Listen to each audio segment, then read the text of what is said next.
Hallo.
Okay.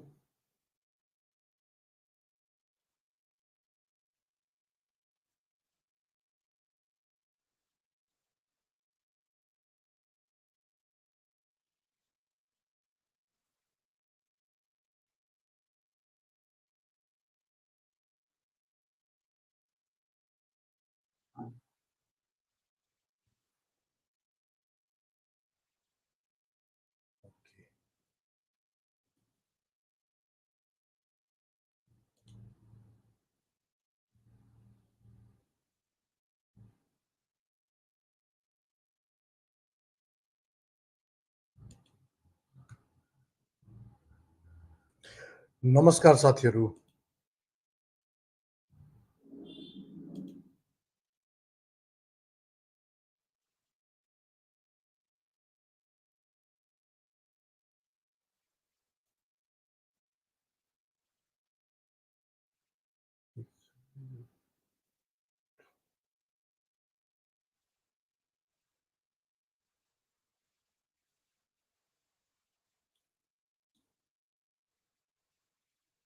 Sound quality पनि ठिक छ।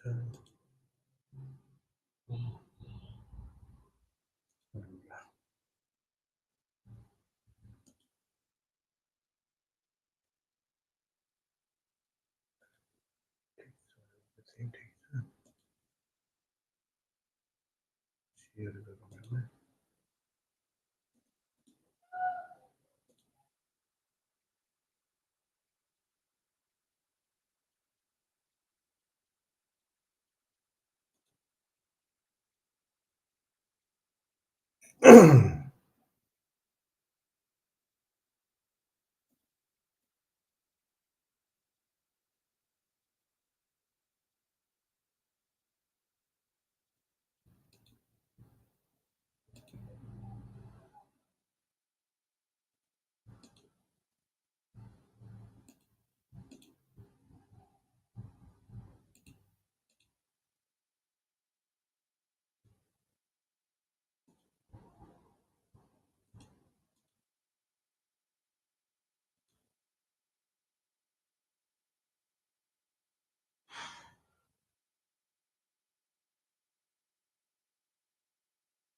ओके।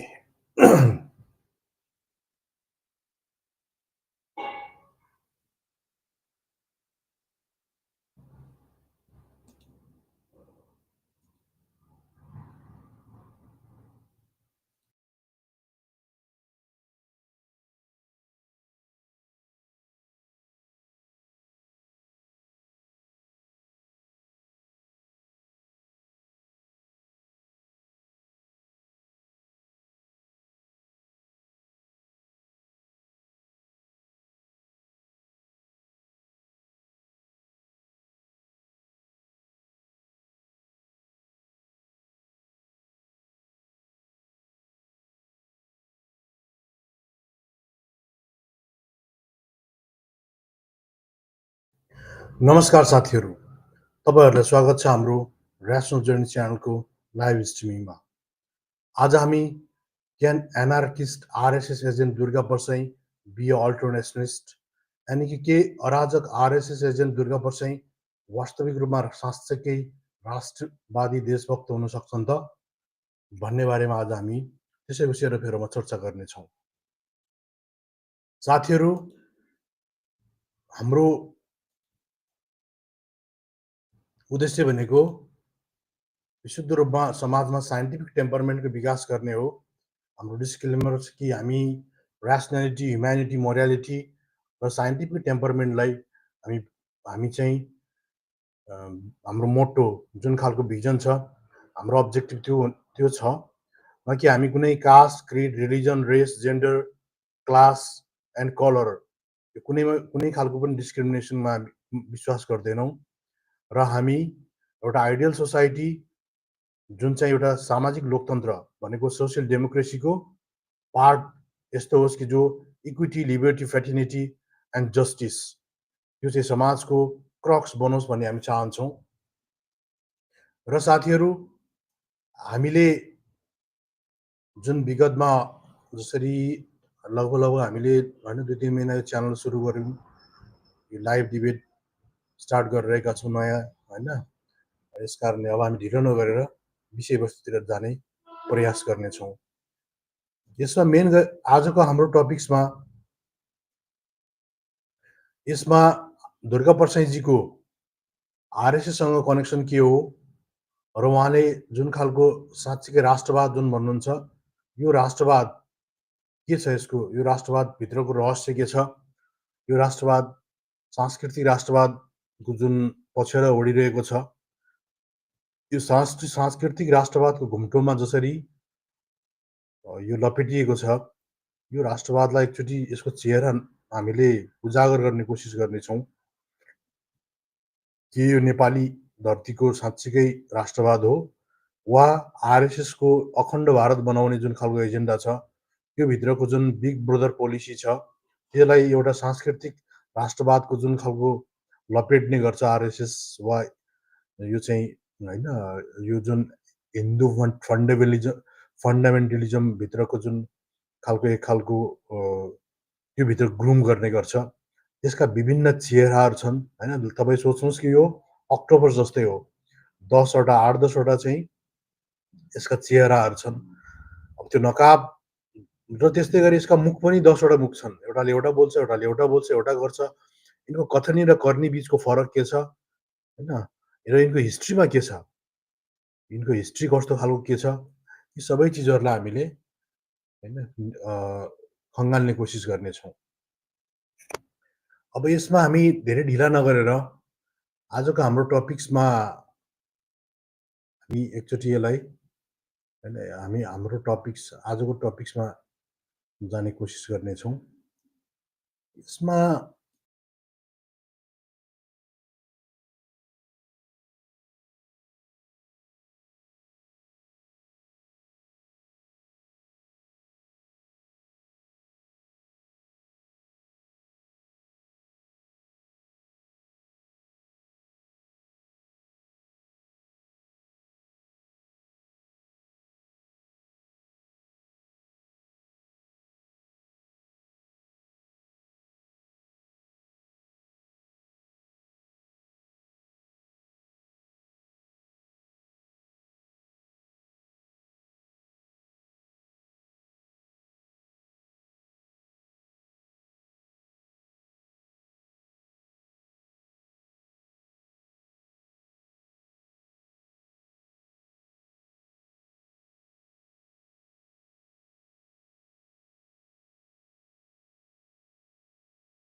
मैं आप सबों का मैं आप सब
मैं आप सबों का को प्रणाम करता हूं, यहाँ की वीर वसुंधरा को प्रणाम करता हूं। मुझे ये जानकारी थी कि विगत कई वर्षों से दुर्गा जी इस देश को फिर से हिंदू राज्य इस देश में स्थापित हो, ये देश हिंदू राज्य बने, इसके लिए पूरे अभियान चला रहे हैं। और मैं भी बहुत गंभीरता से इस अभियान को गति देना चाहता था। इस अभियान को गति देना चाहता था और अपने हिंदू भाइयों से संवाद करना चाहता था। जैसा कि दुर्गा जी ने कहा, हमारा संबंध दो देशों का नहीं है। हम स्वतंत्र देश जरूर हैं, लेकिन हमारी आत्मा एक ही है। हिंदुत्व की वो धारा है, हिंदुत्व की वो सारी चेतना है, हिंदुत्व की वो सारी चेतना है, सांस्कृतिक बोध है, यही भारत और नेपाल को सिंचित करती है। भारत और नेपाल को सिंचित करती है। तो हमारे भौगोलिक स्थितियां जो भी हों, लेकिन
यदि यो देश चलाउन सकिँदैन भने भारतलाई स्टेट बनाउन दिउँ। भारतलाई दिने नेपाल दिउँ, किनभने नि यहाँ सुन्नुहोस्, अब म तपाईँलाई जस्टिफाई गरिदिन्छु। मेरो दाजुभाइले नि 50,000मा त मोटरसाइकल चढ्न पाउँथे, 2 लाखमा कार चढ्न पाउँथे, दिल्ली पनि हुन्थ्यो, बम्बई। यदि यो देश चलाउन सकिँदैन भने भारतलाई स्टेट बनाउन दिउँ। भारतलाई दिने नेपाल दिउँ, किनभने नि यहाँ सुन्नुहोस्, अब म तपाईँलाई जस्टिफाई गरिदिन्छु। मेरो दाजुभाइले नि 50,000मा त मोटरसाइकल चढ्न पाउँथे, 2 लाखमा कार चढ्न पाउँथे, दिल्ली पनि हुन्थ्यो, बम्बई पनि हाम्रै हुन्थ्यो। 2 लाखमा कार चढ्न पाउँथे, दिल्ली पनि हुन्थ्यो, बम्बई पनि हाम्रै हुन्थ्यो।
एउटा बाहुन छ क्या यो बाहुरा भन्ने डक्टरले गरेको बाहुन नि क्या क्या क्या क्या क्या क्या क्या क्या गरिन्छ कानका जरा फुट्ने गरी क्या क्या क्या क्या क्या क्या क्या क्या गरिन्छ कानका जरा फुट्ने गरी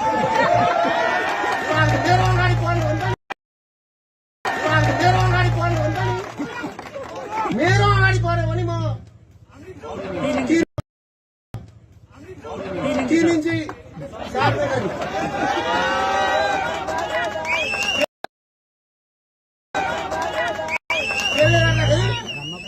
यिनलाई 15 गते पछाडि लखेड्ने कि नलखेड्ने पछाडि लखेड्ने कि नलखेड्ने तपाईँ लखेड्ने होइन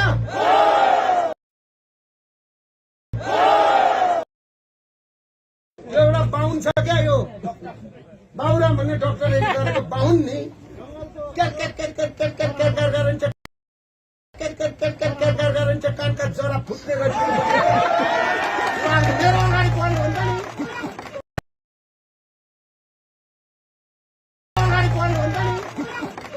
मेरो अगाडि पर्यो भने म 3 इन्ची सार्ने गरी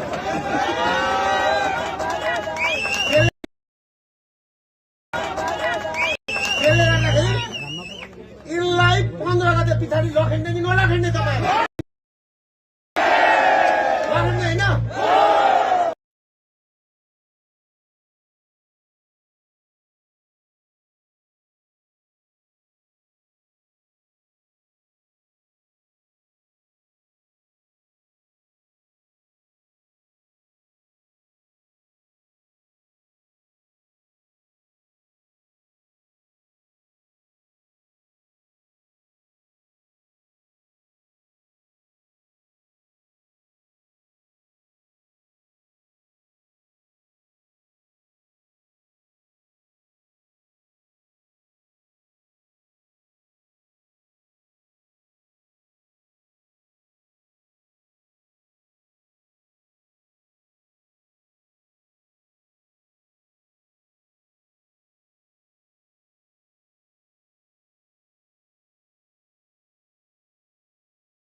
Subscribe to our YouTube channel and press the bell icon to get the latest updates.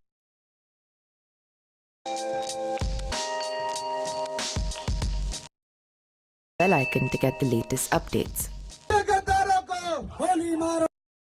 नमस्कार, मैं रवीश कुमार। क्या आप भी अपने फोटो का जिबली कर रहे हैं? Hubli hub Subscribe to our YouTube channel and press the bell icon to get the latest updates. गद्दारों को गोली मारो, सालों को, देश के गद्दारों को पीछे तक आवाज आनी चाहिए, गिरिराज जी को सुनाई दे। देश के गद्दारों को, देश के गद्दारों को, देश के गद्दारों को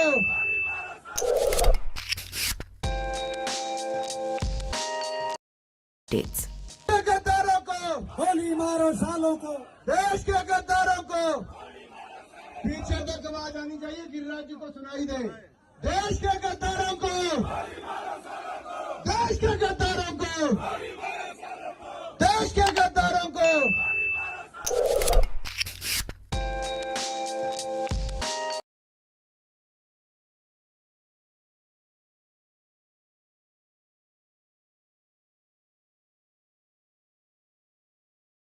पीछे तक आवाज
अनि यो मैले जुन अहिले लिएको छु, यो मैले लिएको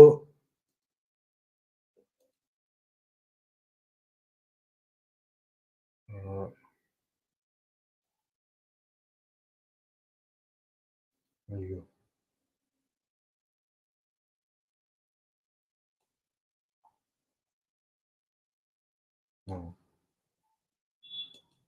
हो। जुन यो मैले लिएको छु, यो मैले लिएको कुरा चाहिँ तपाईँको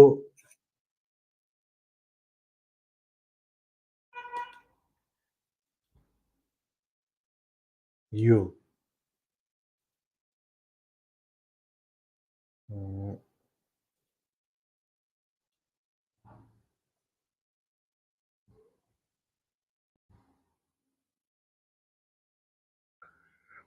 यो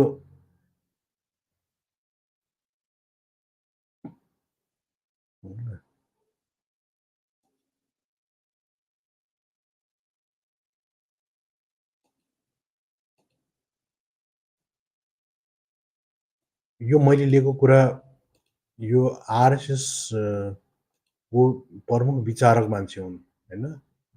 उनी एउटा आरएसएस को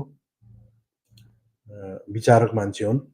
यो चाहिँ तपाईँले सोच्नु होला यसले कहाँबाट ल्यायो यो हैन। म तपाईँलाई देखाइदिइहालौँ फेरि सोच्नु होला कि यसले हैन कहीँ फ्रड त गरिराखेन, बदनाम गर्न त खोजिराखेन वाहियातको। यो तपाईँले विचार नवनीत भन्ने एउटा किताब छ। यो किताब चाहिँ आरएसएस का हैन एउटा वान अफ द आइडियोलग हुने नि गोलवलकर भन्ने, त्यही गोलवलकरको यो एमएस गोलवलकर भन्ने हुन्। अनि यही एमएस गोलवलकरको कुरालाई चाहिँ हामीले यही किताबलाई हामीले विशेष गरेर बनाएर हामीले गरेका छौँ है त। अब यसमा एउटा च्याप्टर छ। यसमा तपाईँले एउटा स्पष्ट च्याप्टर देख्न सक्नुहुन्छ।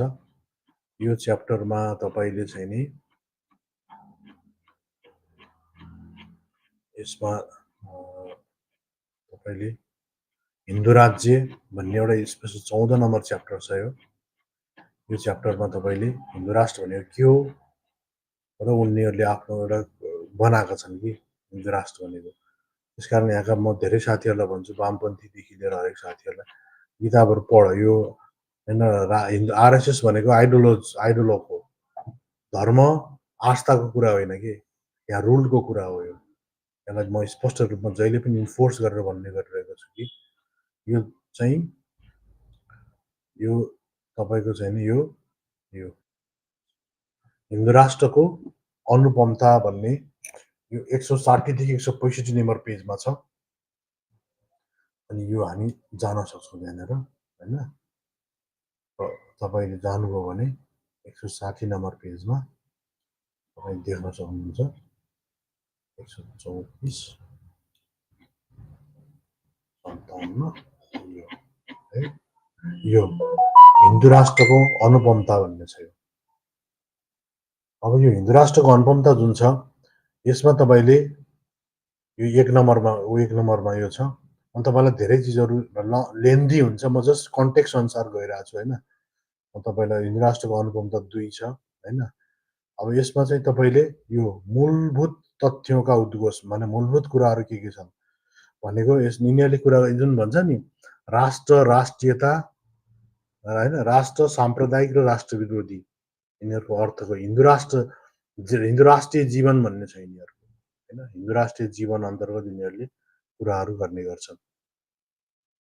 त्यस कारणले गर्दाखेरि अब तपाईँले यहाँ हेर्नुहोस्, म तपाईँलाई धेरै कुरा नदेखाएर एउटा धर्म कि व्यापकता, यिनीहरूले धर्ममा कुरा के गर्छन्, धर्मको धारण यताउता सबै कुराहरू गर्छन्। जस्तो युरोपमा क्रिस्चियनिटीले आर्थिक उद्देश्यले रुल गर्छ, इसाईमा चाहिँ कट्टरपन्थीहरूले नस्लवादी धर्म या प्रजाति के सङ्कुचित स्वार्थका त्यसले गर्छ। तर सनातन धर्ममा के हुनुपर्छ, सनातन धर्मको छत्र छायामा आर्थिक चिन्तन के आधार पर भनेको सनातन धर्मको छत्र छायामा बन्ने आर्थिक चिन्तनमा आधारित भनेको चाहिँ जो वर्णाश्रम व्यवस्था अन्तर्गतको जुन खालको डिभिजन अफ लेबर हैन, जुन खालको division of labour not only but also division of labourers भनेको जन्मजात पेशा र श्रम र पेशा दुइटैको विभाजन जुन छ त्यो खालको मनुस्मृतिमा आधारित गाइडेन्सलाई यो आर्थिक प्रणालीमा आधारित यी भारत एन्ड नेपाल राज्य, यहाँ नेपाल हेर्नुहोस् तपाईँ क्लियरली तपाईँ देख्नुहुन्छ, यहाँ क्लियरली भनिएको छ कि भारत एन्ड नेपाल होइन।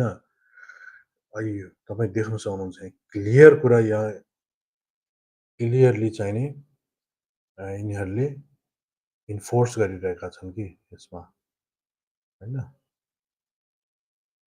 यो आधारित गाइडेन्सलाई यो आर्थिक यो होइन, यो चाहिँ तपाईँको देख्नु भारत एन्ड नेपालमा। अब यहाँ के छ, भारत एन्ड नेपाल राज्य है अत स्पष्ट है कि धर्माचार विशाल आधार प्रस्तुतकर्ता है भनेको धर्माचार भनेको यही, त्यसैलाई यिनीहरू धर्माचार भन्दछन् एउटा त्यो। अनि दोस्रो कुरा के हो भने यसको खतरनाक पक्ष अर्को चाहिँ ऋणात्मक शासन प्रणाली। ऋणात्मक शासन प्रणालीमा के हुन्छ, यिनीहरू पन्थ धर्मनिरपेक्ष पन्थनिरपेक्ष यिनीहरू कुराहरूको विरोधी हुन्छन् के हम समान जीवन मूल्य और पन्थनिरपेक्ष आकांक्षा हो, यो यिनीहरूको फुलबुट्टा हो। हितों से जुडे एक देश एक समाज एक राष्ट्र, वान नेसन वान सोसाइटी भनेको यिनीहरूको वान नेसन वान सोसाइटी एक राष्ट्र, यसको बुनियाद भनेको यसको सेन्टरमा के हुनुपर्छ, त्यो वान नेसनकोमा त्यही अघि धर्म जुन माथि भनेको थियो हिन्दुत्वको धर्म आधारित त्यो फन्डामेन्टल त्यसको बेस चाहिँ धर्म हुनुपर्छ, त्यसको बेसको बाहिर कभर हिन्दू हुनुपर्छ। जात जातिमा बाँड्ने तर बाहिर चाहिँ हिन्दुत्व नामको लेबलिङ गरेर त्यसको आधारमा एक राष्ट्र बनाउने हो, ताकि त्यो अरू अरू अल्पसंख्यकहरूलाई ध्वस्त लिर्को लाएर जाने हो। यी एकात्मक शासन व्यवस्था। यहाँ के भन्छ, अतः यी स्वभाव है कि ऐसे राष्ट्र के सभी पहलुओं का नियन्त्रण भी एकात्मक शासन व्यवस्थाद्वारा ही होना चाहिए। एकात्मक शासन व्यवस्थाबाट मात्रै हुनुपर्छ। अब यिन तपाईँहरू सोच्नुहुन्छ यिनीहरू संहिता विरोधी किन छन्? अब संहिता विरोधी के यस कारण छन् कि वर्तमान संघीय ढाँचा पृथकतावादको उत्पन्न या पोषित गर्नेवाला है भनेको अहिलेको संघीय ढाँचाले पृथकतावाद भनेको जुन खालको होइन छुट्टिने देशलाई टुक्रा टुक्रा पार्ने खालको जुन भावना छ त्यसलाई चाहिँ उद्घोष गर्छ भन्छन् यिनीहरूले त होइन।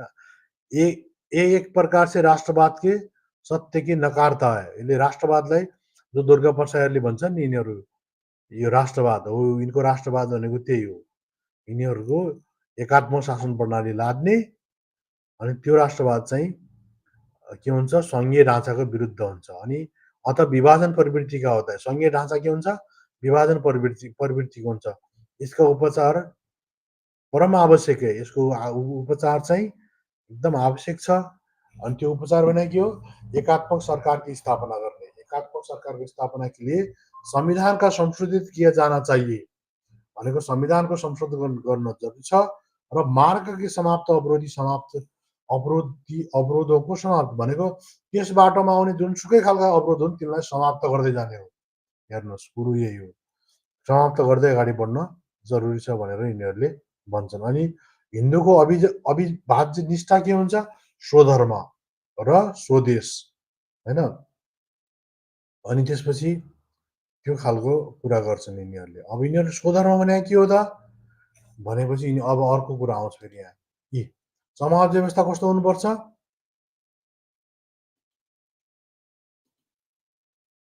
यो यहाँ हेर्नुहोस् तपाईँको समाज व्यवस्था कस्तो हुनुपर्छ, समाज व्यवस्था हुनुपर्छ सोपानमा आधारित भनेको जो लेयर टु लेयर हुन्छ नि, कर्मिक असमानता आधारित आफ्नो आफ्नो पोजिसनमा बस्ने, सोपान पर आधारित साधारणतया निर्वाध रीति से सीधी अग्रसर हो सकता है भनेको जुन ब्राह्मण क्षेत्री वैश्य शूद्र जन्मजात कर्मिक असमानतामा आधारित जात र पेशा होइन मान्छे होइन भनेको श्रम र श्रमिक या मजदुर र मजदुरी वा लेबर र लेबरर्सलाई विभाजन गर्ने खालको त्यो सोपान त्यसलाई यिनीहरूले भन्ने गर्छन्। र व्यक्तिगत जीवन यो चाहिँ वर्णाश्रम आश्रम त्यही भएर के म आहुतिहरू यिनीहरूलाई के आग्रह गर्न चाहन्छु भने जात व्यवस्था भन्दा पनि ब्राह्मणवादी व्यवस्था उन्मूलन भन्यो भने बल्ल त्यसले एउटा खाका पाउँछ के नत्र यो जात व्यवस्था भने के त्यो अमूर्त चिजहरू किनकि जात एउटा पार्ट हो हिन्दूको होइन वर्ण जात गोत्र थर धेरै चिज छन् के त्यहाँ यसको सेन्टरमा के हो ब्राह्मणवादी व्यवस्था हो त्यसको आउटकम वर्णाश्रम व्यवस्था हो रिडक्सन गर्नु पर्यो नि यसलाई एकदम जस्तो मार्क्सले वर्ग व्यवस्था उन्मूलन भनेर मात्र त्यसलाई फोकस गरेन उनले फोकस गरे केलाई उनले किताब लेखे दास क्यापिटल होइन उनले पुँजीवादलाई फोकस गरे कि क्यापिटलिजमलाई त्यस्तै गरेर ब्राह्मणवादलाई फोकस गर्नु जरुरी छ होइन अहिले त्यतातिर नजाउँ तर मेन कुरा के भने यो जसरी वर्ण आश्रम अब आश्रम व्यक्तिगत जीवन ब्रह्मचार्य गृहस्थार्य वानप्रस्थ तथा सन्यास से विभाजित होता है भने प्रथम कालमा विद्यार्थी अब यिनीहरू विधिको कुरा गर्छन् सांस्कृतिक परम्पराको प्रथम कालमा त्यसपछि होइन विधि परम्परा धर्मशास्त्र सिक्ने यो कुराहरू अब स्वधर्म भने के हो समाज व्यवस्थाका एक दूसरा पक्ष विभिन्न व्यावसायिक समूह के कर्तव्य और अधिकार त्यही अर्थात् स्वधर्म सत्य असत्य होइन स्वधर्म भनेको त्यही विभिन्न व्यवसाय गर्ने मान्छे भनेको जात अनुसार होइन ब्राह्मण क्षेत्री वैश्य शूद्रले जुन खालको डिभाइन ल भनेको दैविक कानुन अन्तर्गत जुन खालको मनुले बनाएका छन् त्यो खाका अन्तर्गत स्वधर्म इक्वल टु स्वकर्म त्यो सिस्टममा जानुपर्छ भन्ने कुरा चाहिँ उनीहरूको हो अनि उनीहरू वर्ग युद्ध कुरा गर्दैन वर्ग युद्ध गर्ने होइन सामाजिक सामञ्जस्यको कुरा गर्ने हो वर्ग युद्ध स्वीकार नहीं है समाज के प्रति भारतीय दृष्टिकोण एक और दृष्टि से श्रेष्ठ है कि उसका वर्ग युद्ध स्वीकार नहीं है वो मानता है कि सामाजिक सामञ्जस्य समभाव्य है भनेको जो अहिले यहाँका नेपालका राजनीतिक दलहरूले पनि भन्छन् सामाजिक सद्भाव समाजको त्यो भनेको यथास्थितिवादी आरएसएसकै मोडालिटी हो के मार्क्सवाद या अम्बेडकरवाद भनेको चाहिँ सामाजिक न्याय वा सामाजिक क्रान्ति सामाजिक परिवर्तनका कुराहरू गर्ने हो के सद्भाव कौन छ सद्भाव यार समाजको बेस नै असमानतामा आधारित छ क्रक्स नै त्यो छ अनि आरएसएसले के भन्छन् त्यसैलाई सामञ्जस्य गर्दै हार्मोनिजमको कुरा गर्छन् त्यो सोसल हार्मोनिजम सोसल जस्टिस भन्नु त्यो भने के हो चाहे वो विधियों प्रथाओं व्यवहार नियमों वा आदेशात्मक कार्यको एक पूर्ण रीति प्रचलित व्यवस्था है त्यसलाई सामाजिक सामञ्जस्य अपनाउने ताकि विभिन्न पक्षों समाज की जाने वाली सेवा तथा समाज की किए जाने वाले कार्य को आधार पर त्यसलाई सामञ्जस्य अपनाउनुपर्छ र त्यस कारणले पंचायत द्वारा अभिव्यक्त हितों और मूल्यों के सामंजस्य की अभिव्यक्ति और उसका निश्चित रूप धारण करना धर्म कहा जाएगा और धर्म भनेको यही हो हेर हैन धर्म भनेको तपाईको यसैलाई आरएसएसले धर्म मान्दछ कुरो बुझ्नु हो अब हामी फेरि उतातिर जाउँ त्यो विषयवस्तुतिर मैले तपाईलाई ब्याकग्राउन्ड मात्रै देखाउन खोजेको हो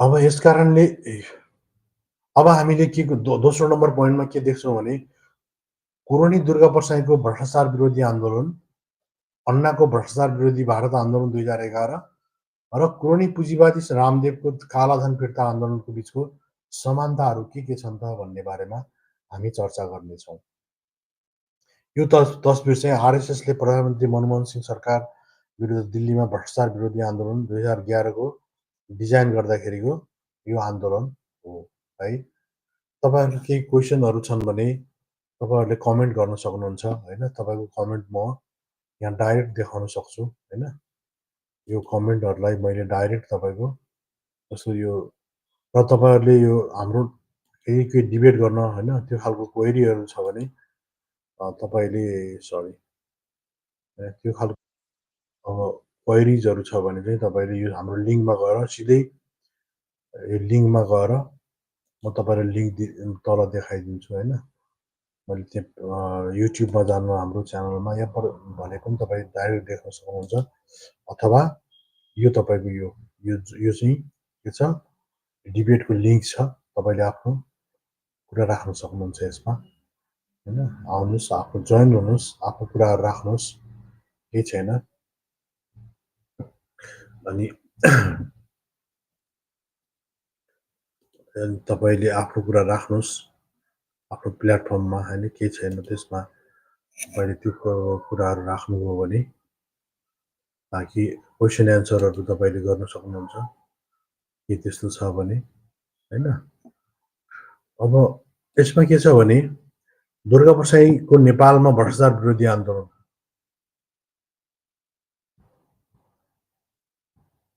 जसमा नेपालमा आरएसएस अखडाको होइन, आरएसएसको अखडाको सहयोगमा आरएसएस एजेन्ट दुर्गाप्रसाई हिन्दू राज्यको एउटा एजेन्डा अगाडि बढाउँदै छन्, होइन। भनेको के हो भने विवादास्पद व्यापारी दुर्गाप्रसाईले नेपालमा भ्रष्टाचार विरोधी योद्धाको रूपमा आफूलाई स्थापित गरेका छन्, जसले व्यापक सरकारी असक्षमता, नातावाद, शोषणबाट निराश नागरिकहरूको माझ लोकप्रियता हासिल गरेका छन्। उनको आन्दोलन हिन्दू राज्य र राजतन्त्रको पुनर्स्थापनालाई प्रवर्धन गर्दै लोकतान्त्रिक र धर्मनिरपेक्ष संस्थाहरूभित्र रहेको कथित भ्रष्टाचारको पर्दाफास गर्ने कुरामा केन्द्रित छ। प्रसाईले आफ्नो कथा राष्ट्रियता र सांस्कृतिक पुनर्स्थापनावादको वरिपरि राख्छन्, जसले आधुनिकता र लोकतन्त्रबाट पछाडि परेको महसुस गर्नेहरूको भावनालाई आकर्षित गर्छ। उनी नेपालको राजनीतिक र आर्थिक समस्याहरूको समाधानको रूपमा हिन्दू राज्य र राजतन्त्रको पुनरागमनको लागि आह्वान गर्छन्। यद्यपि उनको बयानबाजी प्राय अति दक्षिणपन्थी विचारधाराहरूसँग मिल्दोजुल्दो हुन्छ र समावेशी लोकतन्त्र र धर्मनिरपेक्षतालाई कमजोर बनाउँछ। र आलोचकहरूको तर्क छ कि उनको आन्दोलनमा प्रणालीगत सुधारहरूमा वास्तविक ध्यान केन्द्रित छैन, बरु प्रतिवादी एजेन्डाहरूलाई अगाडि बढाउन भ्रष्टाचार र उपकरणको रूपमा प्रयोग गरिन्छ, होइन। उनको आन्दोलनको जुन मकसद छ त्यो चाहिँ खतरनाक छ के, अनि त्यस तरिकाले चाहिँ प्रयोग भइरहेको छ कि, होइन। अनि त्यसपछि भारतमा अन्ना हजारेको अनि भ्रष्टाचारमा प्रयोग गरिन्छ। अब भारतमा अन्ना हजारेको भ्रष्टाचार विरोधी आन्दोलन 2000 के थियो, 2011को बारेमा तपाईँको हेर्नु। अन्ना हजारेको यो फोटो तपाईँ देख्नु सक्नुहुन्छ।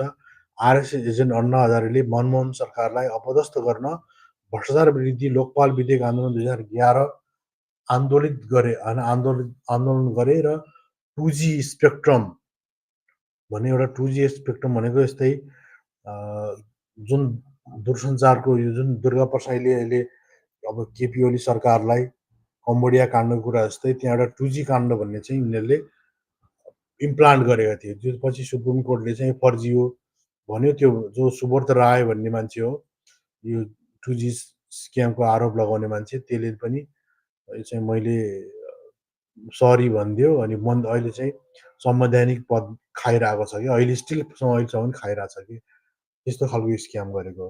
अनि तर अब नेपालको म केपी ओली सरकारलाई मतलब पक्ष लिएर क्लिन चिट जित्ने पक्षमा चाहिँ छैन फेरि, है। त्यो अब तर 11 वर्षमा पनि उनीहरू दोषी प्रमाणित हुन सकेका छैनन्। मोदी सरकार र अदालतले उनीहरूलाई पुरस्कृत गरेको छ र क्लिन चिट दिइसकेको छ, होइन।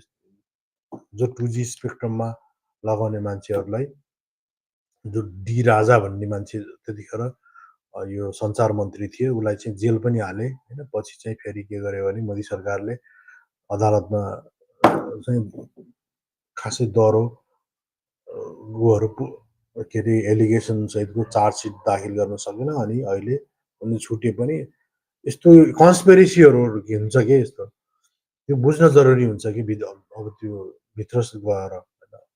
अनि 2011मा अन्ना हजारे एक प्रमुख भ्रष्टाचार विरोधी कार्यकर्ताको रूपमा देखा परे। जसरी दुर्गाप्रसाईले नाटक गरे त्यस्तै गरेर अन्ना हजारेले पनि, जसलाई अन्ना आन्दोलनको रूपमा चिनिन्छ।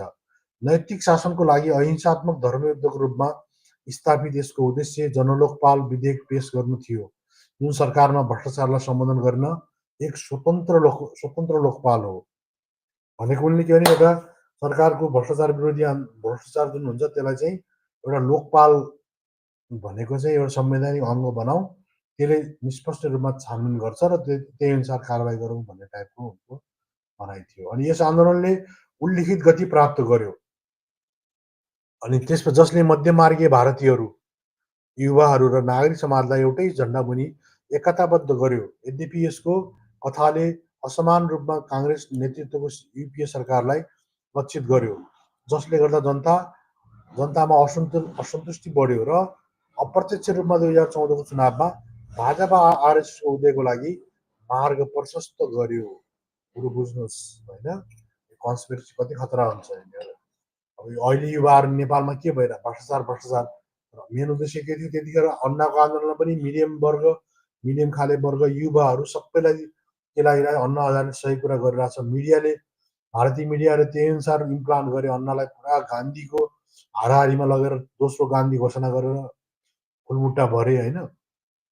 तर लास्टमा के भयो, त्यो सबै 2014मा मोदीको उदयको लागि यो इम्प्लान्ट गरिएको थियो। त्यस्तै गरेर सुरुवाती आकर्षकको बावजुद आन्दोलनले प्रमाणिगत असमानतालाई सम्बोधन गर्न असफल भयो।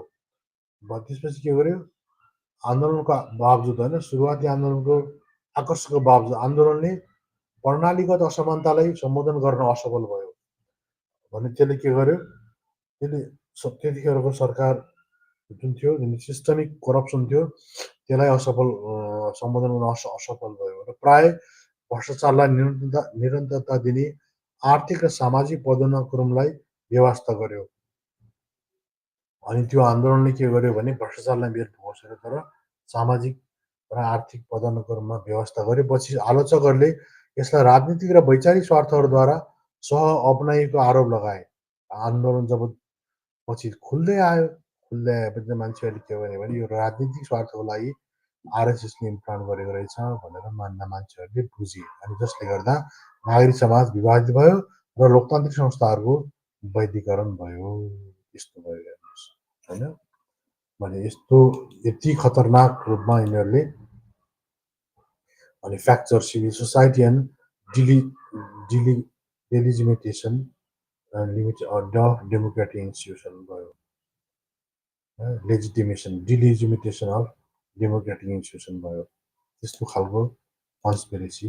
अब बाबा रामदेवको कालोधन आन्दोलन त्यो भने के हो भने जस्तो दुर्गा प्रसाईले यति करोड रुपियाँ, यति 3600 करोड 3000 करोड दाहालको उहाँ छ, केपी ओलीको उहाँ छ होइन, माडीले यो खाए ऊ खाए भन्छन्। यसको अर्थ मैले फेरि यिनीहरूको समर्थन गर्न चाहिँ खोजेको होइन है। खाएनन् त्यो आफ्नो मलाई थाहा छैन। म सिमिलर टाइप अफ कुराहरू यसको इम्प्लान्टेड कम्पेयर गरिरहेको छु कि जस्तो तस्बिरमा क्रोनिक पुँजीवादी बाबा रामदेवले 2011-14मा कालोधन आन्दोलन गरेका थिए र भारतीयहरूले स्विस ब्याङ्कमा कालोधन जम्मा गरेको घोषणा गरेका थिए। आफ्नो झुटो रिपोर्टद्वारा मोदीले आफ्नो केन्द्रीय सरकारपछि प्रति भारतीयलाई 15 लाख रुपियाँ चुनावी अभियान घोषणा गरेका थिए त्यही आधारमा। तर आफ्नो केन्द्रीय सरकार आएपछि पार्टी अध्यक्ष अमित शाहले भनेका थिए कि चुनावको बयानबाजी भनेको जुम्ला हो र रामदेवले पनि त्यस्तै गरेर अहिलेसम्म कुनै पनि कालोधनको बारेमा चुपचाप बसेको छ। यिनीहरूले यस्तो कन्सपिरेसी अपनाउने गर्छन्। त्यसो अन्ना हजारेको अभियानसँगै योग गुरु बाबा रामदेवले स्विस ब्याङ्कहरूमा थुपारिएको कालोधन फिर्ता ल्याउन केन्द्रित भ्रष्टाचार विरोधी आफ्नो अभियान सुरु गरे।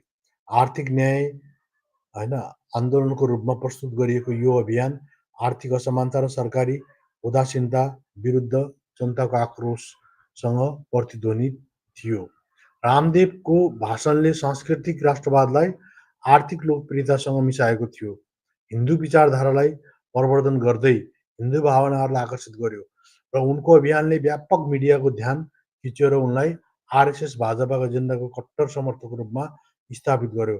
हजारेको जस्तो रामदेवको आन्दोलनले पनि 2014को चुनाव अघि सार्वजनिक कथालाई आकार दिन महत्त्वपूर्ण भूमिका खेलेको थियो, जसले गर्दा नरेन्द्र मोदीको भाजपा सरकारको समर्थन अझ सुदृढ भयो होइन।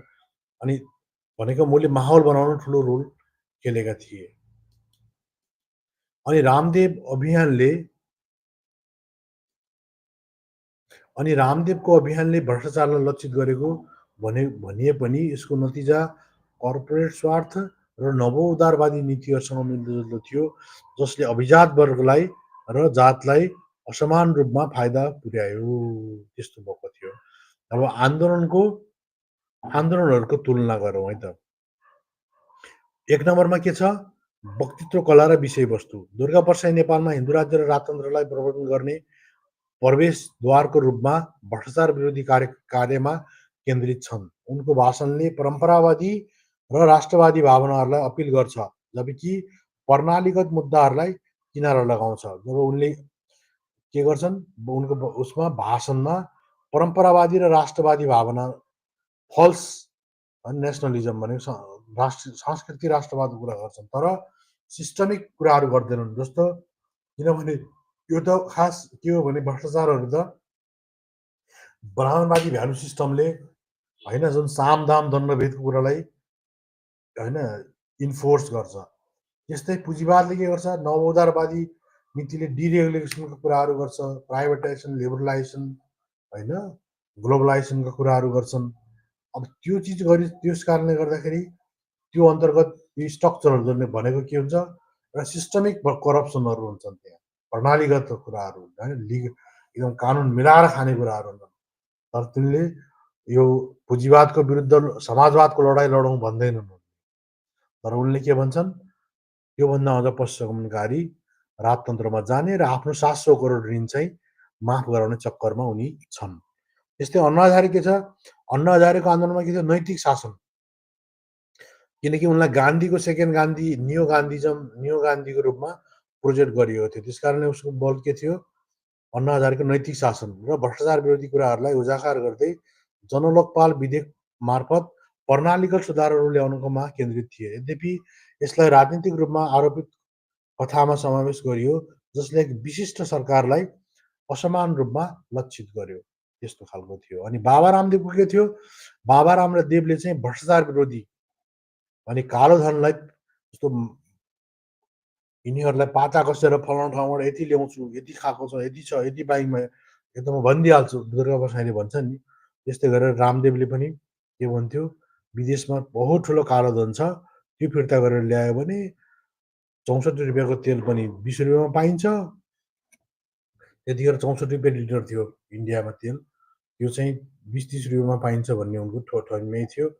मोदीले त्यसैलाई अझ बढाएर के भने त्यहीबाट ल्यायो भने 15 लाख रुपियाँ चुनावपछि प्रत्येक मान्छेको खातामा हालिदिनेछु भन्ने कुरा गरे। त्यस कारणले के कालोधन फिर्तालाई भ्रष्टाचार विरोधी मुद्दाको रूपमा प्रस्तुत गर्दै यसलाई हिन्दुत्व र कर्पोरेट हितसँग गाँसे रामदेवले। अनि उनको आन्दोलनले आर्थिक न्यायको आडमा नवोदारवादी नीतिहरूलाई प्रवर्तन गर्यो।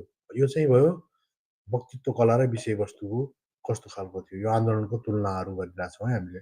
अब 2 नम्बरमा के छ भने प्रतिक्रियावादी विचारधाराहरूसँग पङ्क्तिबद्धता भनेको दुर्गा परसाई हिन्दू राजतन्त्रको पक्षमा धर्मनिरपेक्षता र लोकतन्त्रलाई ध्वस्त पार्न स्पष्ट रूपमा आह्वान गर्छन् होइन। हिन्दू राजतन्त्रको पक्षमा धर्मनिरपेक्षता र लोकतन्त्रलाई ध्वस्त पार्न स्पष्ट रूपमा आह्वान अहिले पनि गरिरहेकै छन्, तपाईँ देखिरहनु भएको छ भने। अन्ना हजारेले के गर्थ्यो, खुलियाम प्रतिक्रियावादी नभए पनि उनको आन्दोलनले लोकतान्त्रिक संस्थाहरूलाई अवैध घोषित गरेर अप्रत्यक्ष रूपमा अति दक्षिणपन्थी विचारधारालाई वैध बनायो भने बाबा रामदेवको आन्दोलनले के गर्यो, हिन्दुत्व र नवोदारवादी नीतिहरूलाई प्रत्यक्ष रूपमा समर्थन गर्यो र आर्थिक लोकप्रियतावादीहरूलाई सांस्कृतिक राष्ट्रवादसँग मिसायो। यो अन्ना र बाबा रामदेवको नियो भर्सन नै दुर्गा परसाई हो नेपालमा।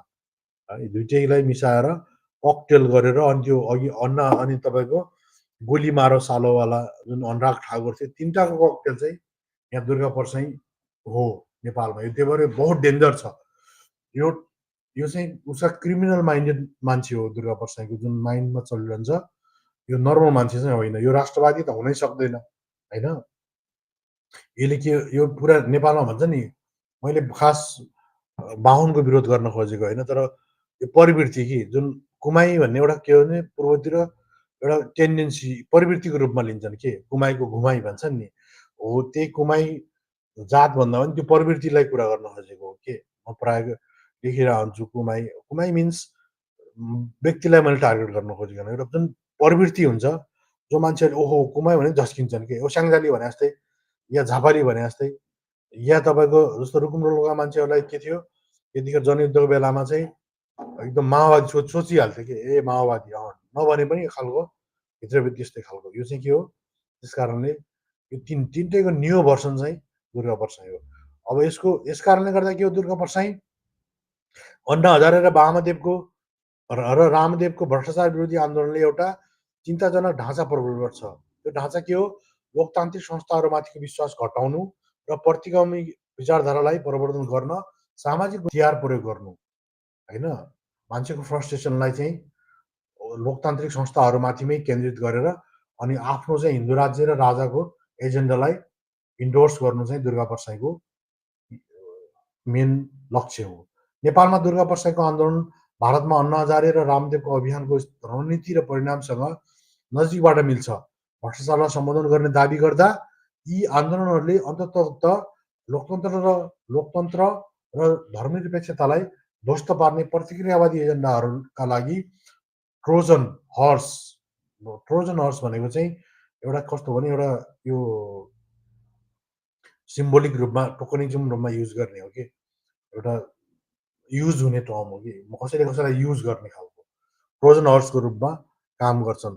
हजारे र रामदेवको अभियानले भारतमा अति दक्षिणपन्थी हिन्दुत्वको सुदृढीकरणको लागि मार्ग प्रशस्त गर्यो र परसाईको कार्यले नेपालमा भगवा धर्मनिरपेक्ष र ईश्वरतान्त्रिक हिन्दू राष्ट्र र राजतन्त्रलाई प्रबन्धन गरेर समान परिणामहरू प्राप्त गर्ने धम्की दिन्छ र नेपालका नागरिकहरूको लागि यी समानताहरू चेतावनीको कथाको रूपमा काम गर्छन्।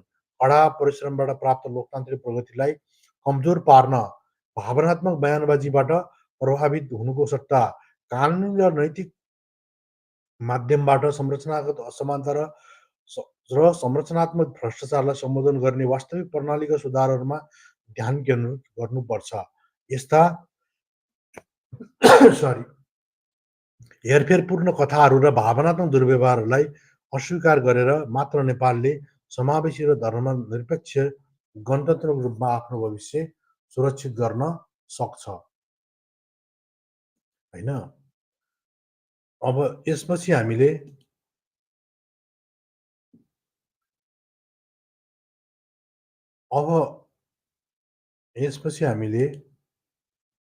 आरएसएसको हिन्दुत्वको आडमा मुक्तिको भ्रममा साथ भ्रमित दुर्गा परसाईको भावनात्मक रूपमा हेरफेर गरिएको भ्रष्टाचार विरोधी आन्दोलन नेपालको लागि किन खतरा छ भन्ने बारेमा कुरा गर्नेछौँ। द्याट मिन्स के हो भने होइन why Durga Prasai's emotional manipulated anti corruption movement falsified with the illusion of liberation under the disguise of Hindutva of RSS is dangerous for Nepal भनेर हामी यसको थोडा चिरफार गर्ने कोसिस गर्नेछौँ। त्यो भनेको के हो आरएसएसको हिन्दुत्वको आडमा मुक्तिको भ्रमको साथ भ्रमित दुर्गा परसाईको भावनात्मक रूपमा हेरफेर गरिएको भ्रष्टाचार विरोधी आन्दोलन नेपालको लागि किन खतरा छ भन्ने बारेमा हामी चर्चा गर्नेछौँ।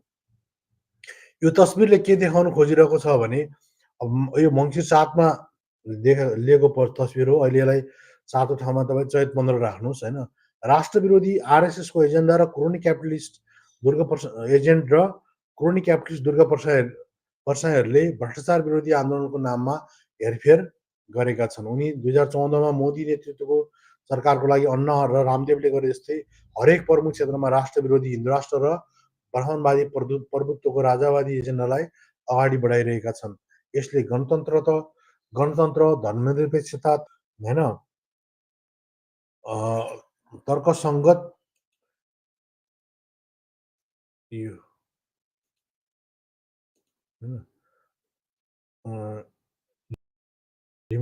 मोदी गभर्मेन्ट होइन republican secularism rational fabric and reinforce the brahminical Manuvadi system भनेको तर्कसङ्गत जुन खालको फ्याब्रिक छ ऱ्यासनलिटीलाई जुन जोड गर्ने खालको नभएर यसले ब्राह्मणवादी मनोवादी प्रणालीलाई बलियो बनाउने गर्छ।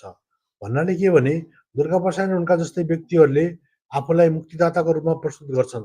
आफ्ना कथाहरूलाई भ्रष्टाचार विरुद्धको लडाई र गरिबहरूको भलाइको लागि प्रस्तुत गर्छन्। यद्यपि नजिकबाट जाँच गर्दा ब्राह्मणवादी मनोवादी पदानुक्रममा आधारित विचारधाराहरूप्रति उनीहरूको निष्ठा प्रकट हुन्छ। जुन प्रणाली स्वाभाविक रूपमा समानताको विरोध गर्छ र उनीहरूको तथाकथित मुक्ति वास्तवमा एक मिठो विष हो र प्रणालीगत उत्पीडनलाई निरन्तरता दिँदै उत्पीडितहरूलाई भावनात्मक रूपमा फसाउने उद्देश्यले गरिएको भ्रामक बयानबाजी मात्रै हो र भारतमा आरएसएसको भूमिका जस्तै जहाँ अन्ना हजारे र रामदेव जस्ता व्यक्तिहरूलाई ध्रुवीकरण र शक्ति सुदृढीकरण गर्ने उपकरणको रूपमा प्रयोग गरिएको थियो, दुर्गाप्रसाई नेपालमा मोहरा बन्दैछन्। उनको एजेन्डा गरिबहरूको मुक्तिसँग होइन तर प्रतिक्रियावादी हिन्दू राज्यको स्थापनासँग मिल्दोजुल्दो छ र नेपालको लोकतन्त्र, धर्मनिरपेक्षता र गणतन्त्रवादीका लागि यो प्रतिगामी कदम पक्कै हो। यो छलले लोकतान्त्रिक लाभमा रमाउने र त्यसपछि गणतन्त्रलाई उखाल्न खोज्ने उखानका बाख्रा चोर, कालु र लालु जस्ता पाखण्डी व्यक्तिहरूको कार्यलाई प्रतिबिम्बित गर्छ। प्रसाई एक अवसरवादी नटवरलाल जस्तै गणतन्त्रको विशेषाधिकारको आनन्द लिन्छन् तर यसको जग ध्वस्त पार्न ब्राह्मणवादी शक्तिहरूसँग मिलेर काम गर्छन् र नेपाली नागरिकहरू यी भावनात्मक पासोहरूमा पर्नु हुँदैन है भन्ने मेरो ठम्मै छ। किनभने एक नम्बरमा मण्डलले सांस्कृतिक राष्ट्रवादलाई को उदय हुन्छ यदि दुर्गाप्रसाईले भनेको जस्तो सरकार बन्यो भने भोलिका दिनमा। त्यो भनेको प्रसाईको आन्दोलन मण्डलले सांस्कृतिक राष्ट्रवाद भनिने फराकिलो राजनीति रणनीतिको एक हिस्सा हो जुन भावनात्मक कथाहरूको शोषण गर्न, घृणा रोप्न र युवाहरूको दिमागमा धुन डिजाइन गरिएको विचारधारा हो। यसो गरेर यसले धार्मिक र सांस्कृतिक ध्रुवीकरणको लागि उर्वर भूमि सिर्जना गर्छ जसले राजनीतिक अराजकता र अधिनायकवादको लागि मार्ग प्रशस्त गर्ने गर्छ। यस रणनीतिको बिउले फल फलाउन थालिसकेको छ र दुर्गाप्रसाई, तारा बराल र ज्ञानेन्द्र साई जस्ता अन्य व्यक्तिहरूको घृणायुक्त भाषणले विभाजनलाई उक्साउने काम गर्छ र जसले गर्दा द्वन्द्वको लागि परिपक्व वातावरण सिर्जना गर्छ। यदि समयमा नियन्त्रण नगरिएमा यसले नेपाललाई भारतको मणिपुर जस्तै बाटोमा लैजान सक्छ जहाँ धार्मिक दङ्गाले समुदायलाई ध्वस्त पारेको छ। आरएसएसको खाका स्पष्ट छ, भ्रष्ट नेताहरूलाई मात्र होइन लोकतन्त्रमाथि आक्रमण गर्न शासन असफलतालाई हतियार बनाउनुहोस् भन्ने र भारतमा देखिए चाहिँ आरएसएसले अन्ना हजारे जस्ता व्यक्तित्वहरू मार्फत लोकतान्त्रिक शासनलाई ध्वस्त पार्न र हिन्दू शासन स्थापना गर्न 2G घोटालाको कथा जस्ता अभियानहरू इम्प्लान्ट गर्ने गर्छ र नेपालमा यही खेल चाहिँ दुर्गाप्रसाईको अनुहारको रूपमा प्रकट भइरहेको हो। अब 2 नम्बरमा किन खतरनाक छ भने लोकतन्त्र, धर्मनिरपेक्षता र गणतन्त्र यो तिनटैको लागि खतरा छ। किनभने नेपालको कठिन सङ्घर्षबाट प्राप्त लोकतन्त्र, धर्मनिरपेक्षता र गणतन्त्रवाद देशका सीमान्तकृत सदस्य समुदायहरूको लाइफलाइन या जीवन रक्त हुन्।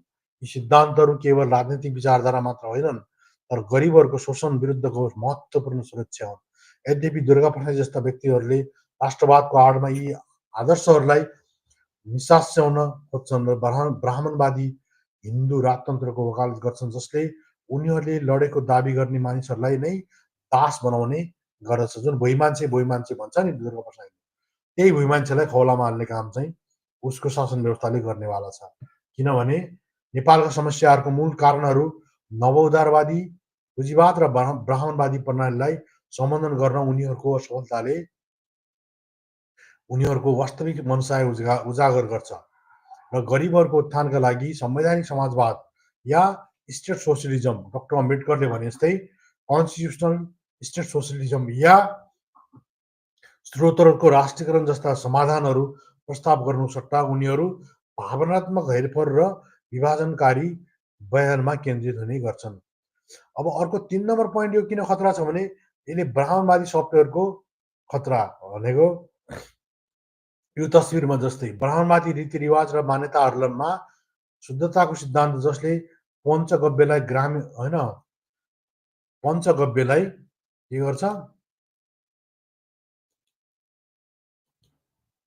होइन अनि रिचुलाइज गर्छ भनेको यसले त्यसलाई सांस्कृतिक रूपमा स्वीकार गर्छ। द्याट इज काउ युरिन भनेको पञ्चगव्य भने के हो?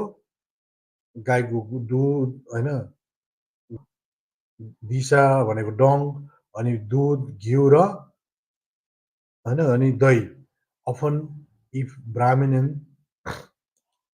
अनि त्यसलाई चाहिँ के गर्छ यसले शास्त्र सङ्गत रूपमा स्वीकार्ने गर्छ र मन्दिरहरूलाई यसले के गर्छ, मन्दिरहरूमा अछुतलाई अनि अछुत शुद्ध र महिलाहरूसँग छुँदा अपवित्र हुन्छन्, जुन पञ्चकव्य लिएपछि ब्राह्मणद्वारा शुद्ध गरिन्छ भनेको शुद्धतावादलाई यसले प्राथमिकता दिन्छ।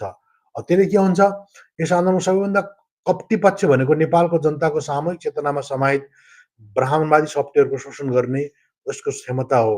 यो वैचारिक कार्यक्रमले आलोचनात्मक सोचलाई दबाउँछ र व्यक्तिहरूलाई प्रतिगामी नेताहरूको निष्क्रिय अनुयायी बनाउँछ र दुर्गा प्रसाद जस्ता व्यक्तिहरू यस मानसिक कार्यक्रममा फस्टाउँछन् र भावनात्मक कथाहरू प्रयोग गरेर आफ्नो वास्तविक एजेन्डाबाट ध्यान भड्काउँछन् र शोषित र उत्पीडित नेपाली नागरिकहरूलाई भावनात्मक मूर्ख बनाएर प्रसाद जस्ता आरएसएसका एजेन्टहरूले लोकतन्त्र विरुद्ध ठुलो षड्यन्त्र रचेका छन्। उनीहरूको अन्तिम लक्ष्य नेपाललाई राष्ट्रवादी पुनर्स्थापनाको रूपमा छद्मवेशी गर्दै ब्राह्मणवादी राजतन्त्रको शासनको गहिराईमा तान्नु हो। त्यस कारणले पनि उसको शासन, उसको यो आन्दोलन मुभमेन्ट खतरनाक छ। त्यसपछि 4 नम्बर, तर्कसङ्गत र प्रतिरोधको लागि आह्वान। नेपालको चुनौती लोकतन्त्रको असफलतामा होइन, बरु त्यसभित्र रहेका अवसरवादी ब्राह्मणवादी शक्तिहरूमा निहित छ। वास्तविक खतरा दुर्गा परसाई जस्ता नेताहरूबाट आउँछ। दुर्गा परसाई, ज्ञानेन्द्र साई जस्तै उग्र राष्ट्रवादीहरू जसले लोकतन्त्रलाई ध्वस्त पार्न भ्रष्टाचार विरोधी र राष्ट्रवादको आवरण प्रयोग गर्छन् र यसको सामना गर्न नेपाली नागरिकहरूले भावनात्मक हेरफेरलाई अस्वीकार गर्नुपर्छ र साँचो गणतान्त्रिक मूल्य मान्यतामा आधारित समावेशी र समतामूलक प्रणालीतर्फ अग्रसर हुन जरुरी छ। नेपाली समाज नत्र पुँजीवाद र ब्राह्मणवाद विरुद्धको लडाईँ तर्कसङ्गतता, सामूहिक कार्य र लोकतन्त्र, धर्मनिरपेक्षता र गणतन्त्रवादप्रतिको प्रतिबद्धतामा आधारित हुन जरुरी छ। नेपाली समाज र नेपाल नत्र भने ध्वस्त हुने सम्भावना छ। त्यसै गरी अर्को 5 नम्बरमा के छ, नेपालले अब एउटा महत्त्वपूर्ण विकल्पको सामना गर्नु परेको छ। त्यो भनेको ब्राह्मणवादी प्रभुत्वको छायामा रहेर राजतन्त्रवादी शासनको अन्धकारमा जाने स्थिति छ, अथवा ब्राह्मणवादी अवसरवादलाई हटाउनुहोस् र प्रबुद्ध समावेशी लोकतान्त्रिक गणतन्त्रलाई अगाडि बढाउनुहोस्। प्रश्न यो होइन कि दुर्गा प्रसाईले उत्पीडितहरूलाई मुक्त गर्न सक्छन् कि सक्दैनन्। प्रश्न यो हो कि नेपालका जनताले उनले प्रतिनिधित्व गर्ने भ्रमबाट आफूलाई मुक्त गर्न सक्छन् कि सक्दैनन् भन्ने चाहिँ सबैभन्दा ठुलो प्रश्न हो। र यसको लागि नेपाल सरकारले यिनीहरूलाई जेल हालेर दुनियाँदारी गरेर निषेध गरेर भन्दा पनि जनताहरूको क्रिटिकल माइन्डसेट, ऱ्यासनल माइन्डसेटलाई बढाउन जरुरी छ। यसको लागि हाम्रो जस्तै यस्तो च्यानलहरूलाई जसले क्रिटिकल्ली इभिडेन्स बेस चिजहरू गर्छन् होइन, यस्ता खालका हजारौँ च्यानलहरू प्रमोट गर्नु जरुरी छ। बिहानै बिहानै धार्मिक कार्यक्रमहरू दुनियाँ दिनुभन्दा 1 घन्टा संविधानलाई प्रमोट गर्ने खालको, विश्वका विभिन्न देशका लोकतान्त्रिक संविधानहरूको बारेमा जानकारी दिने खालका कार्यक्रमहरू जनताहरूलाई पेश गर्नु जरुरी छ। बिहानै मान्छेहरूको दिमागलाई गु भरिदिने खालका धार्मिक कार्यक्रम जुन हाल्यो अहिले त्यसैको बिच चाहिँ फलिरहेको छ। अनि जुन खालको विदेशबाट त्यत्रो अरबौँ ऋण ल्याएर होइन मन्दिरहरू बनायो, मन्दिरहरूले गर्दा होइन कट्टरपन्थी ब्राह्मणहरूले त्यहाँबाट दानापानी लिए अनि त्यसैको गरेर विभिन्न भागवत पुराण लगाउँदै हिँड्छन् र जनताहरूलाई मानसिक रूपमा गुलाम बनाउँदै हिँड्छन्। अनि त्यही गुलाम बनाएको हुनाले अहिले दुर्गा प्रसाद जस्ता मान्छेले धर्मको नाममा गुलाम बनाउन सकिरहेका छन्। त्यसले गर्दा अगाडि बढ्न लोकतन्त्रलाई खतरा भइरहेको छ। त्यस कारणले नेपालका सफ्ट हिन्दुत्व खेल्ने होइन केपी ओली, शेरबहादुर प्रचण्ड यिनीहरूले बुझ्नु जरुरी छ। अब रह्यो अर्को, दुर्गा प्रसाईको ईश्वरतान्त्रिक कट्टरपन्थी हिन्दू राष्ट्र र राजतन्त्रको राष्ट्र विरोधी एजेन्डा कसरी पीडितहरूको पक्षमा हुन सक्छ भनेको के भने, how can Durga Prasad anti national agenda of theocratic fanatic Hindu Rashtra and monarchies favour for the oppressed भनेको जुन उसले भुइँ मान्छेहरूको लागि मैले गरिरहेको छु यत्रो कार्यक्रम भन्छ नि, यो उसले हिन्दू राष्ट्र होइन अराष्ट्रिय जुन थियोक्रेटिक भन्छ धर्मतान्त्रिक होइन कट्टरपन्थी हिन्दू राष्ट्र र राजाको जुन एजेन्डा छ यो गरिब उत्पीडित भूमि मान्छेको लागि कसरी उनीहरूको फेभरमा हो त साँच्चीकै भन्ने कुरा हामी चर्चा गर्दैछौँ।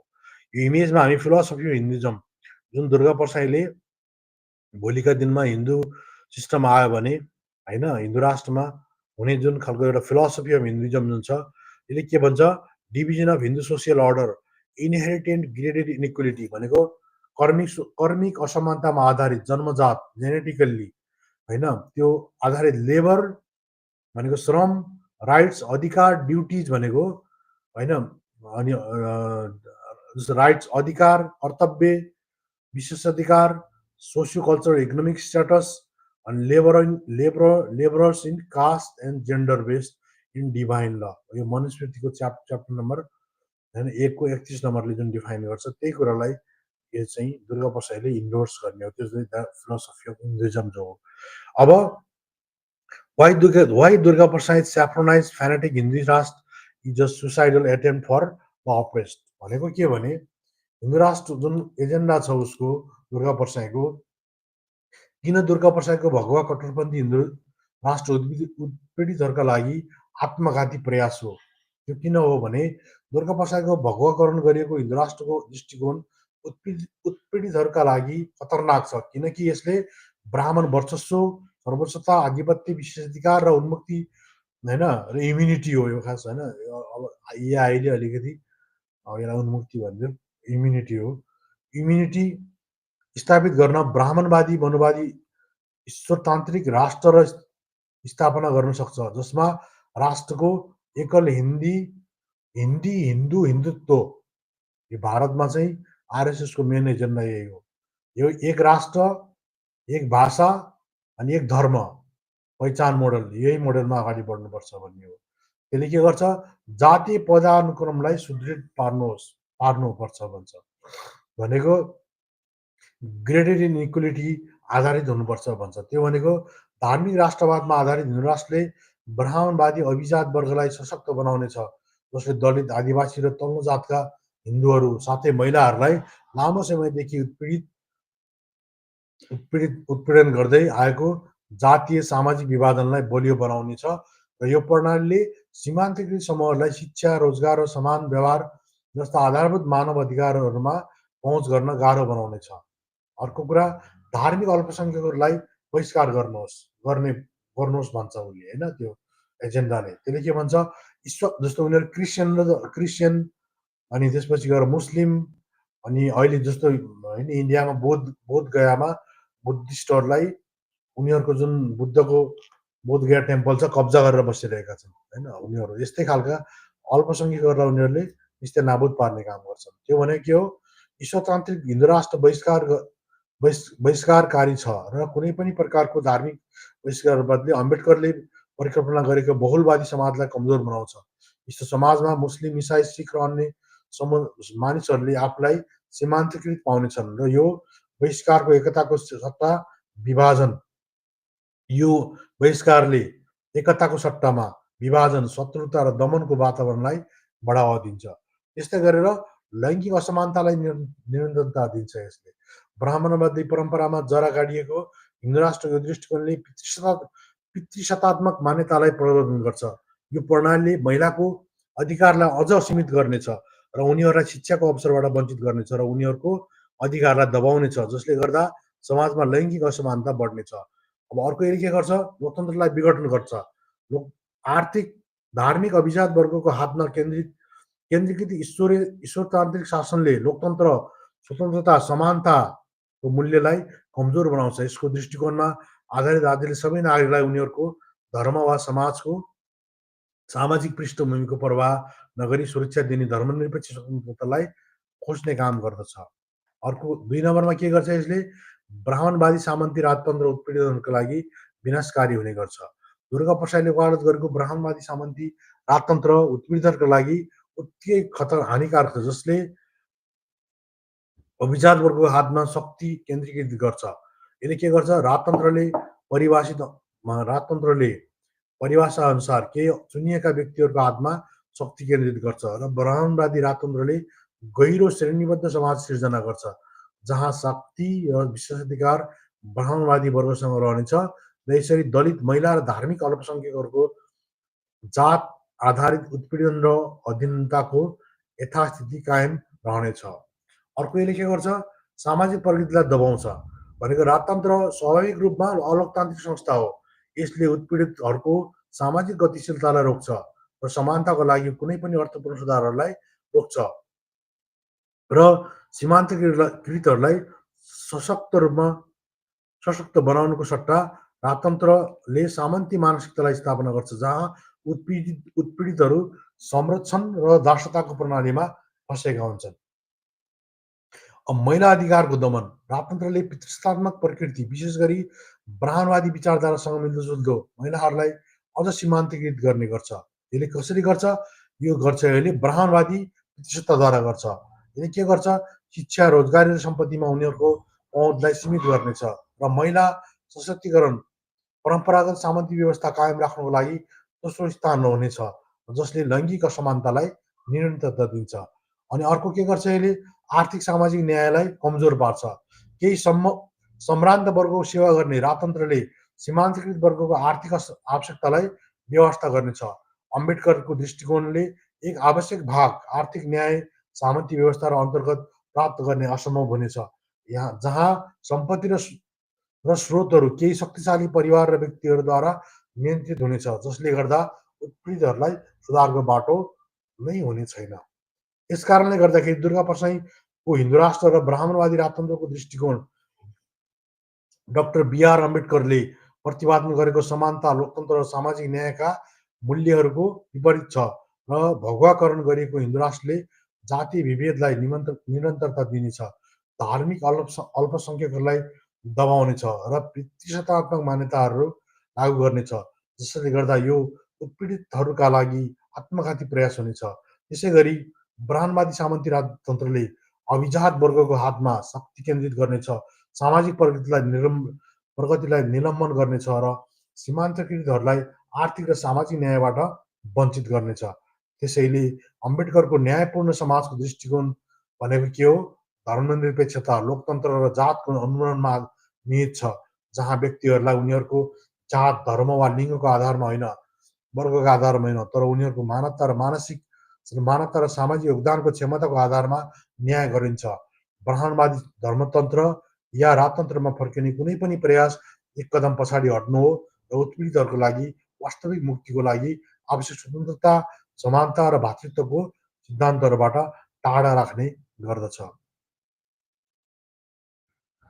अब साथीहरू, हामीले आज यो लगभग स्ट्रिम तपाईँको चाहिँ नि स्ट्रिम 1 घन्टा 41 मिनट लगभग भयो होइन। अब हामीले आज फर्स्ट पार्ट यो दुर्गा परसाईको र आरएसएसको जुन कनेक्सन र उनको अल्टरनेसनलिस्ट दाबी, यसको बारेमा चर्चा गर्ने। थोरै म के पनि गरिहालौँ भने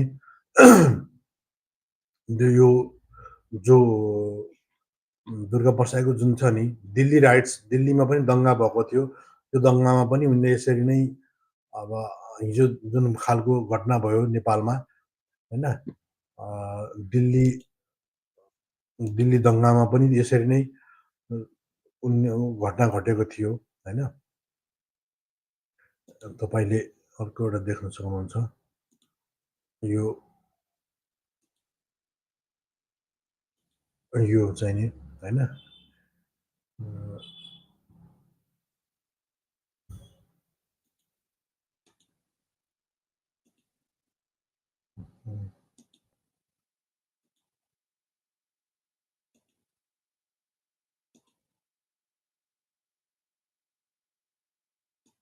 अब अर्को एउटा म सानो कुरा देखाइहालौँ तपाईँहरूलाई होइन।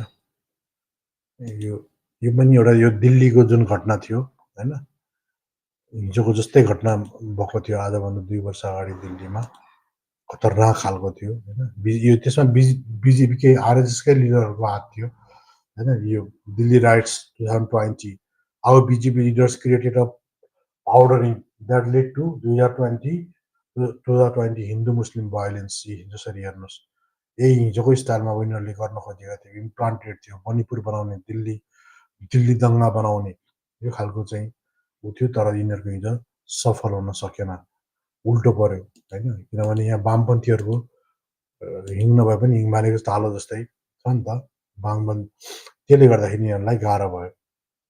अब अर्को के हो भने इन्डिया, अब म तपाईँलाई यो सिरियस नोट लास्ट होइन, अब धेरै लामो नगरेर म तपाईँलाई लास्ट बट नट लिस्ट होइन एक खालको अब साथीहरूले खै अब कमेन्ट समेन्ट त गरेनन्, अब कोही खास धेरै साथीहरूलाई थाहै छैन, हाम्रोमा डाइरेक्ट डिबेटमा जोड्न सकिने स्थिति छ कि होइन।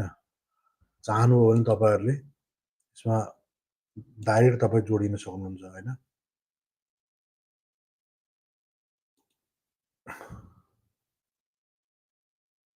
अब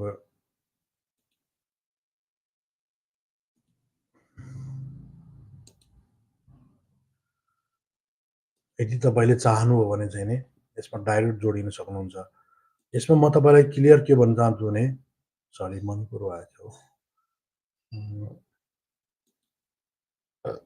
sorry stop sharing the place होइन, पोलिटिकल एक्सट्रिमिस्ट दिल्ली राइट्स, यो पोलिटिकल मणिपुर क्राइसिस यो भयो आरएसएस होइन।